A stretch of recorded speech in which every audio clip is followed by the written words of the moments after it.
The night was quiet in downtown Chicago, the kind of quiet that felt unnatural, the calm before a storm. A slick drizzle covered the streets, bouncing faintly off neon signs and the hum of traffic lights. Officer Derek Mills, a man with a reputation for being both charming and ruthless, leaned against his police cruiser, tapping the side of his gun holster. He just pulled over a black sedan for suspicious behavior. What he didn't know was that the man inside that car was not some random driver. Behind the wheel sat Ethan Cole, a man who looked ordinary enough, mid-30s, clean-cut, wearing a gray suit, quiet eyes. Nothing about him screamed danger. But inside his calm exterior was a lifetime of secrets, the kind only a CIA field operative could carry without breaking. Derek swaggered over to the car, flashlight in hand, arrogance in his step. "Evening, sir. You know why I pulled you over?" he asked, his smirk showing more ego than authority. Ethan's voice was calm, almost too calm. "Can't say I do, officer." Derek circled the car, tapping the trunk. "License and registration," he said, voice dripping with mock politeness. As Ethan handed it over, Derek glanced at the name, then gave a slow, fake whistle. "Ethan Cole, never heard of you," smiled faintly. "That's the idea." Derek didn't catch the hint. He was too busy looking for trouble. For weeks, he'd been under pressure from a local crime boss, Vince Rinaldi, to make a drug bust to cover up a real trafficking operation. Derek had decided that the next unlucky guy he stopped would be his scapegoat, and tonight, Ethan Cole looked like an easy mark. A few minutes later, Derek claimed he found a small packet of white powder under the passenger seat. Ethan didn't even flinch. "That's not mine," he said firmly. "Yeah, that's what they all say," Derek sneered, shoving the evidence bag into his pocket. "You're under arrest for possession and intent to distribute." Looked up, his calm blue eyes meeting Derek. For a split second, the cop felt a shiver crawl down his spine, not fear exactly, but instinct. Something about this man didn't fit the pattern. At the precinct, Derek made sure to play the part of the good cop, spinning a story to his captain about catching a well-dressed dealer with ties to a downtown cartel. Everything seemed to line up perfectly. Evidence planted, arrest logged, story rehearsed. Easy win. But later that night, as Derek was filling out his report, his computer froze.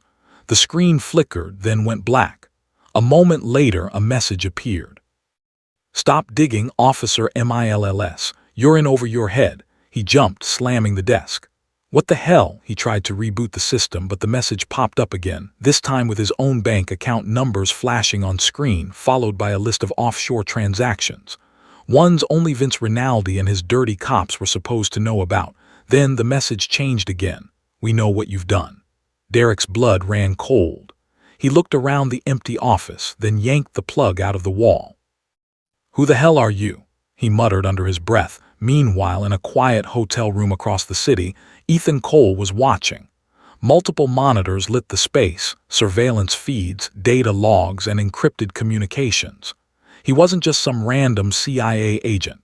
He was deep cover, investigating corruption inside the Chicago PD, and Derek Mills had just made himself the perfect target. Ethan leaned back, sipping his coffee, eyes never leaving the screen that showed a live camera feed of Derek packing his office. He smiled faintly.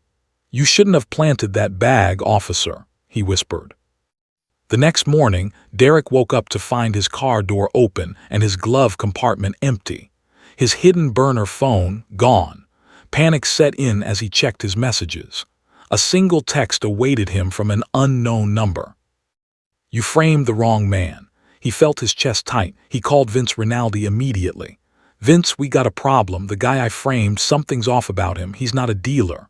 "Then what is he?" Vince asked coldly on the other end. "I don't know, but he's watching me somehow." Was a pause. Then Vince said, "Handle it, Derek, or I'll handle you." That was all it took.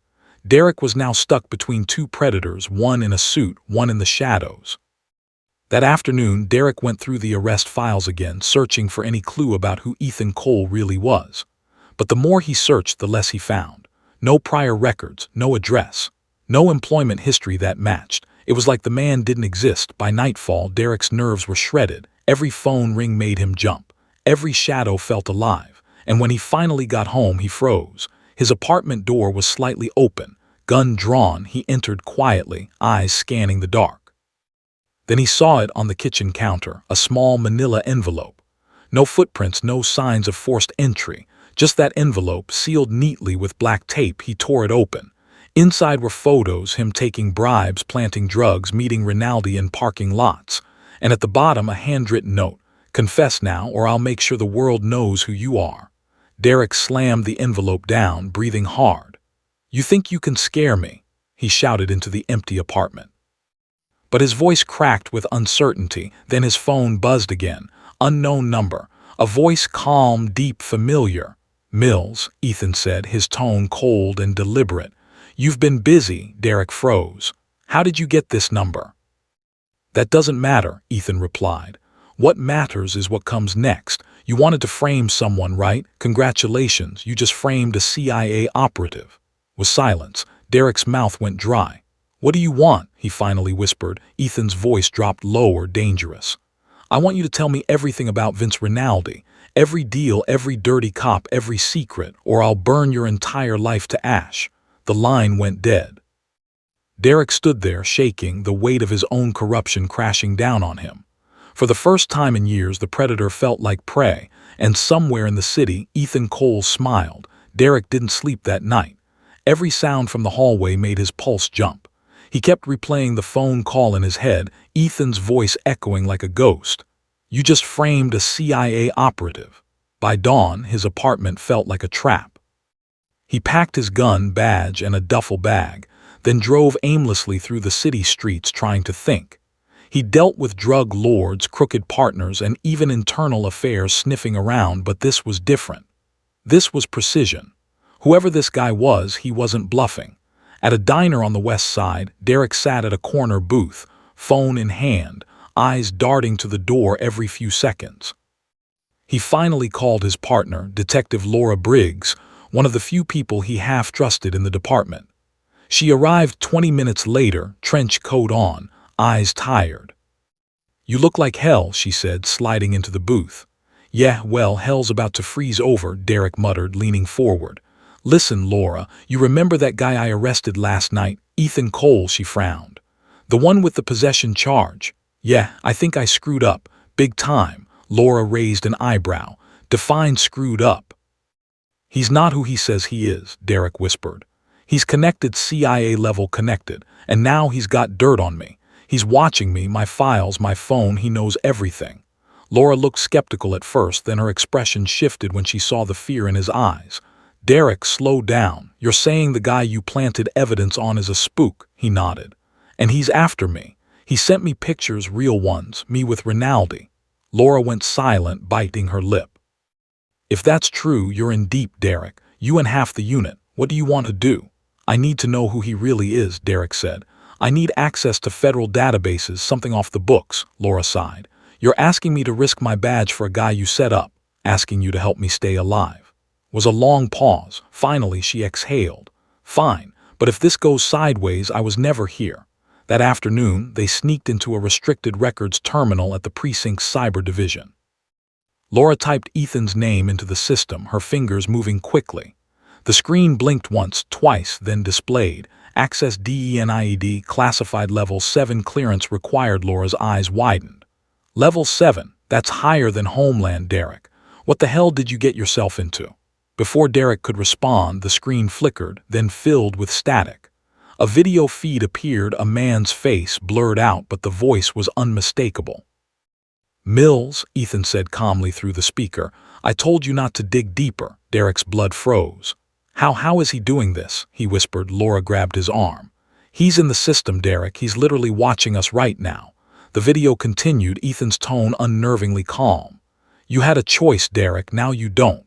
You've got 24 hours to tell me everything about Rinaldi. If you run, I'll find you. If you lie, I'll end you. Choose wisely. Feed cut. The room fell silent except for the hum of the computers. Derek slammed his fist on the desk. He's bluffing, but even he didn't believe it. That night, Derek met Vince Rinaldi in a dimly lit warehouse on the south side. The mob boss was dressed sharp as always, his silver hair slicked back, cigar in hand. You look jumpy, Derek, Vince said, blowing out smoke. You losing your nerve? Derek swallowed hard. We got a problem. The guy I framed, Cole, he's not who we thought. He's CIA, he's onto us. Vince's expression barely changed. So he's threatening to expose everything. He's already inside the system. He's got files, video, bank accounts, everything. Vince leaned forward, eyes cold. Then kill him. It's not that simple, Derek said. He's like a ghost. He knows what we're doing before we do it. Vince chuckled darkly. You sound scared, officer. Maybe you're not as tough as you think. He stood up, putting a heavy hand on Derek's shoulder. Listen, you clean up your mess or I clean up mine. You understand? Derek nodded stiffly, then walked out, his mind spinning. As he drove away, headlights flashed behind him, too close, too steady. He took a sharp turn down a side street. The car followed. His heart pounded. He hit the gas, weaving through traffic until he finally lost the tail. When he parked behind an old motel, his phone buzzed again, a text. Running won't help you. Dropped the phone, breathing heavily. Jesus Christ. He didn't know that across the street, inside an unmarked van, Ethan Cole was watching him through a camera lens. Ethan's partner, a woman named Maya Torres, an analyst from Langley, looked up from her laptop. You think he'll break? She asked.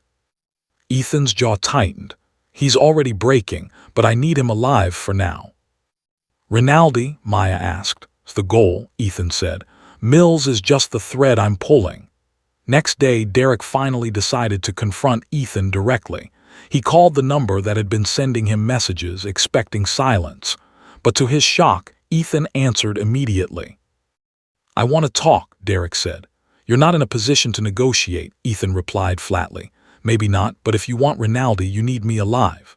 A pause. Then Ethan said, You've got 10 minutes, meet me at Grant Park. No cops, no backup. The park was empty under the gray afternoon sky. Derek arrived first, heart hammering. He scanned the area, hand near his gun.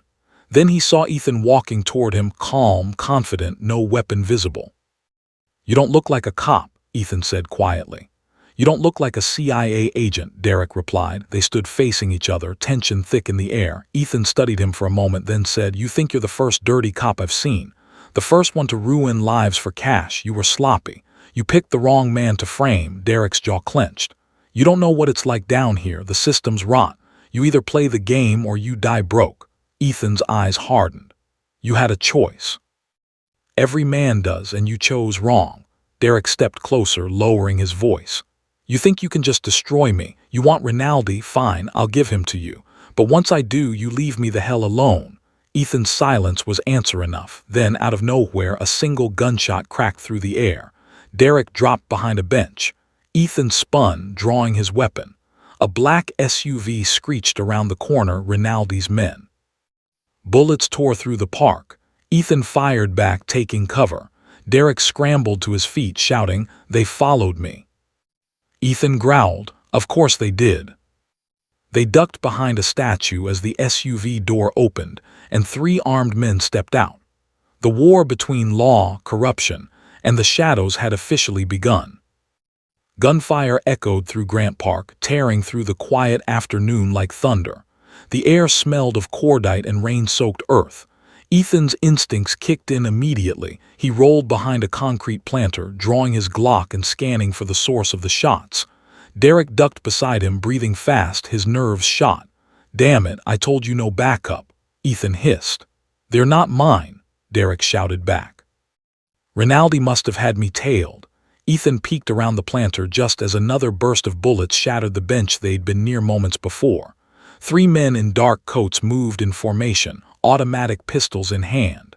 They weren't street thugs, they moved like trained operatives.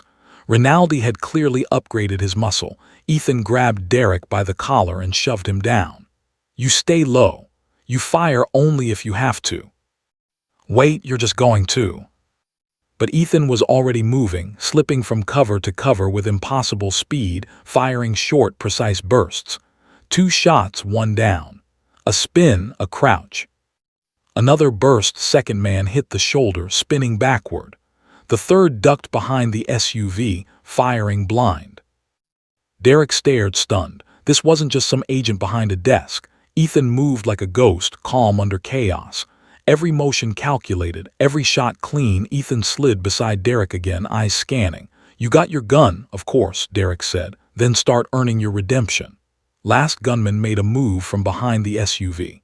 Derek fired twice, missed the first, clipped the man's thigh with the second. The guy went down hard. The silence that followed was heavy. Ethan stood, checked the area, then motioned for Derek to follow. "Come on, we can't stay here. Police will swarm this place in minutes." They ran through the park, cutting across a maintenance path and disappearing into a narrow alley. The sound of sirens began to rise behind them. Ethan led Derek to a black motorcycle parked discreetly by the curb. He tossed Derek a helmet. "You serious?" Derek said, panting. "Do you want to live or not?"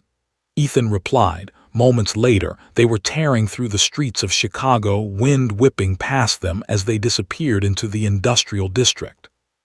When they finally stopped inside an abandoned warehouse, Derek stumbled off, catching his breath. Ethan parked the bike and looked around. "We're safe for now." Derek wiped sweat from his forehead. "You could have told me Rinaldi was watching me," shot him a sharp look.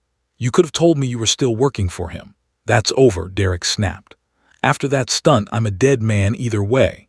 Ethan didn't respond immediately. He was already at a console in the corner, powering up a small laptop. On the screen, lines of code and surveillance feeds flickered to life.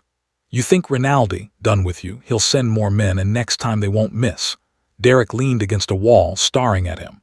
"Why me, Cole? You could have taken any of the other dirty cops. Why make me your bait?" Ethan looked up, expression cold but tired. "Because you were the easiest one to manipulate. You're greedy, desperate, and you left a trail a mile wide. But now," he paused, "now you're useful." Derek laughed bitterly. "Useful? You're using me to get to Rinaldi." "Exactly," Ethan said. "You're going to take me to him." Derek shook his head. "You're insane. I can't just walk into his office. He'll kill me on sight." "Not if he thinks you're still on his side," Ethan replied. "You tell him you took care of me, show him proof, we'll stage it." "Stage it how?" Ethan's expression didn't change. "You're a cop. You've faked evidence before. Do it again." Derek fell silent, guilt flickering in his eyes. For the first time, he didn't have a comeback. Hours later, as the night fell over the city, Ethan sat by the warehouse window, watching the rain. Derek had dozed off in a corner, still wearing his bulletproof vest, his gun on his lap. Maya's voice crackled through Ethan's earpiece. "I saw the shootout feed. You're lucky you're still breathing." "Yeah," Ethan said quietly. "Rinaldi's tightening his grip. We'll need to move soon." "Mills, he's scared but not broken. I can use that." Maya hesitated. "You're playing a dangerous game, Ethan. HQ already warned you if this goes south, you're on your own." "Been on my own since the start," Ethan muttered, shutting off the comm. By morning, Derek woke up to find Ethan gone. A small note sat on a nearby table. "Get dressed. Follow the signal." A blinking GPS tracker sat beside the note. Derek groaned, grabbed his gun, and followed the trail. It led him to the docks, cold, foggy, silent. Ethan was already there, standing near a shipping container. "You ready?" Ethan asked. "Ready for what?" Ethan opened the container. Inside were boxes of weapons, cash, and documents marked with Rinaldi's name and company logos. Evidence of trafficking, money laundering, and political payoffs. "This is how we take him down," Ethan said. "This entire dock is one of his smuggling hubs. You're going to help me expose it." Derek stared at the crates. "If I help you, he'll come after me." Looked at him. "He already has." Suddenly, the sound of engines roared from the distance. Several SUVs emerged from the fog, headlights cutting through the mist. Derek's blood ran cold. Rinaldi's men again, but this time twice as many. Ethan drew his weapon. "Looks like they found us." Derek cursed under his breath. "We're trapped," smiled faintly. "Then let's make them regret finding us." The SUVs screeched to a stop. Doors opened. Men spilled out, guns ready. The night lit up with muzzle flashes as bullets ripped through the fog. Ethan moved first, sliding behind a crate, returning fire. Derek followed, heart pounding, firing wild shots. A bullet grazed Ethan's arm. He winced but didn't slow down. He tossed Derek a spare magazine. "Cover me." Derek leaned out, firing at the approaching men while Ethan sprinted to a side console, slamming a button. The dock lights flared on, revealing several hidden security cameras. Ethan had rigged the place. "You're recording this," Derek shouted. "Every second," Ethan replied, ducking as bullets sparked around him. "This footage will put Rinaldi away for life. Assuming we live long enough to hand it over." Ethan smirked. "That's the plan." The gunfight dragged on, the air thick with smoke and adrenaline. Finally, when the last man fell, silence returned to the docks. Ethan lowered his weapon, breathing hard. Derek looked around at the carnage. "They're not going to stop, are they?" "No," Ethan said, "but they're running out of options." As he said that, his phone buzzed. A new message flashed on the screen. It wasn't from Maya or the CIA. It was from Vince Rinaldi himself. "Impressive work, Agent Cole, but you're too late. I know who you are now, and I have someone you care about." Ethan froze, his hand tightening around the phone. His eyes darkened, the calm composure cracking for the first time. Derek noticed. "Who does he have?" Ethan's voice was low, deadly. "Maya." The words on the phone burned in Ethan's mind like a live wire. "I have someone you care about." He stared at the message, the glow of the screen reflecting off his cold eyes. His pulse was steady, but the storm inside him was not. He'd spent years training himself not to feel, to act without emotion, to be the weapon the agency built. But Maya Torres wasn't just another colleague. She was the only person left who truly knew who he was. Derek noticed the shift immediately. Ethan's usual calm had vanished, replaced by a focused, violent quiet. "Who is she?" Derek asked, voice low. Ethan didn't answer. He turned and began collecting his gear: silencer, spare magazines, a comm headset, a knife. "Rinaldi has her," he finally said. "And if he sent that message, she's alive. For now." Derek frowned. Where would he take her? Ethan's eyes flicked toward the skyline. The Rinaldi estate on the north side, private compound. Ex-military guards, underground security bunker. You can't just storm that place alone. Ethan zipped his jacket and holstered his gun. "Watch me." Derek stepped in front of him. "You're going to get yourself killed. If Rinaldi knows who you are, he'll be ready." "Then I'll have to be smarter," started toward the exit, but Derek grabbed his arm. "Let me help. I know the layout. I've been there." Looked at him, skeptical. "Why should I trust you?" Derek's eyes hardened. "Because I'm done running. Rinaldi used me. I'm done being his dog." For a moment, Ethan said nothing. Then he gave a small nod. "Fine, you're in. But understand something, Mills. If you screw me over again, I'll put you down myself." "Enough," Derek said grimly. 2 hours later, the night swallowed them as they approached the Rinaldi compound. It sat behind high stone walls, floodlights sweeping across the courtyard. Guards patrolled with rifles and earpieces. Cameras blinked red from every corner. Ethan crouched beside a tree line overlooking the gate, scanning the setup through binoculars. 6 guards outside, at least double that inside. Cameras linked to a private feed. "Can you jam them?" Derek asked. Ethan handed him a small black device. "Already on it. This will loop the feed for 90 seconds. That's all the time we get." Derek swallowed hard. 90 seconds to break in. "Plenty," Ethan said. As soon as the jammer lit up, the cameras flickered, looping the last frame of an empty driveway. Ethan moved first, vaulting the fence with effortless grace. Derek followed, landing with a grunt. They moved through the shadows, avoiding the guards until they reached the mansion's side door. Ethan picked the lock in seconds. Inside, the air was thick with money and menace. Marble floors, glass chandeliers, the faint scent of cigars and blood. They moved down a hallway, whispering. "Rinaldi's office is in the east wing," Derek said. "But if he's holding your partner, she'll be in the lower level, soundproofed rooms, private access." Ethan nodded and pulled a small flash drive from his pocket. "We get Maya, then I plug this into his system. It'll dump every dirty file he has: drugs, bribes, cops, politicians, all of it to the press." Derek gave a low whistle. "You came prepared." "I always do." They descended a narrow stairway into the basement. The walls changed from marble to concrete. It was colder down there, the kind of cold that came from fear. At the end of the hall, behind a reinforced door, came a muffled sound. Ethan stopped, listening. Then he kicked the door in with one strike. Maya sat in a chair, wrists bound, a bruise on her cheek but fire still in her eyes. The moment she saw Ethan, relief flickered across her face. "Took you long enough."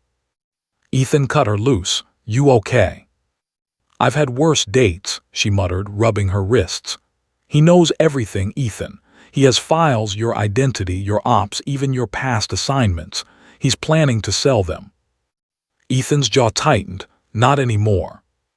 Just then the overhead lights snapped on. A slow clap echoed from the doorway. Vince Rinaldi stepped in, flanked by armed guards, impeccably dressed, smile sharp as a knife. Well, the ghost himself. "I'll admit, Agent Cole, I didn't think you'd walk right into my home." Ethan raised his gun, but Rinaldi's men already had theirs trained.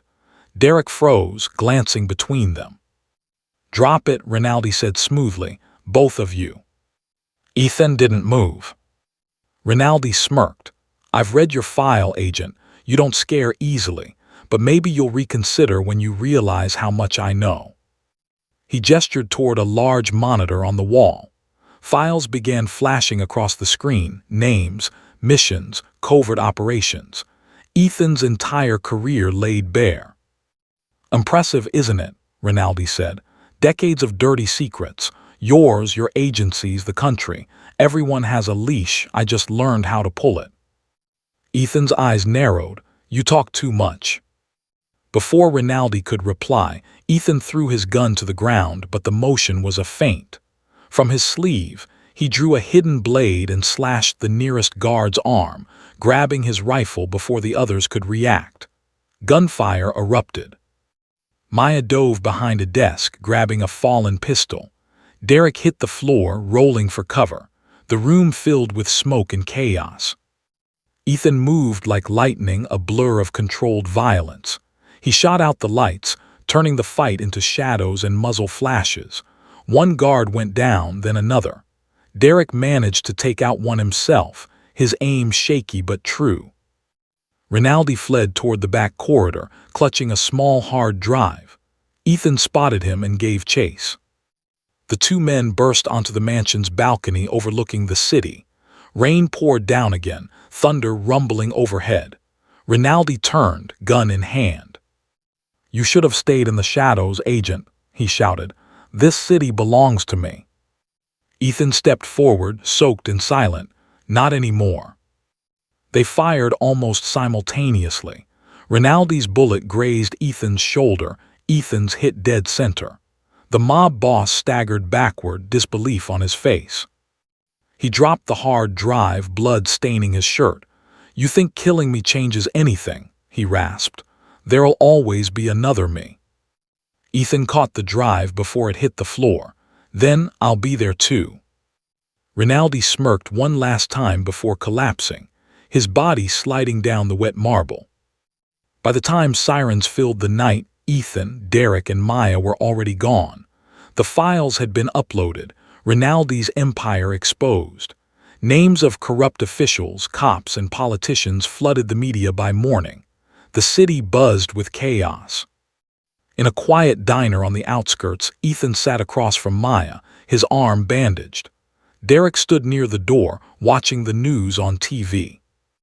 "They're saying half the department, under investigation," Derek muttered. "Guess you got what you wanted." Ethan sipped his coffee. "Justice isn't about what I want." Derek turned to him. "So what now? You vanish again." Ethan gave a faint smile. "Something like that." He stood, tossing a few bills on the table. "You've got a chance to start over, Mills. Don't waste it." Derek nodded slowly. "I won't." As Ethan walked out into the morning sun, Maya followed, shaking her head. "You know, one of these days, your obsession with lost causes will kill you." Ethan smirked faintly. "Maybe, but not today."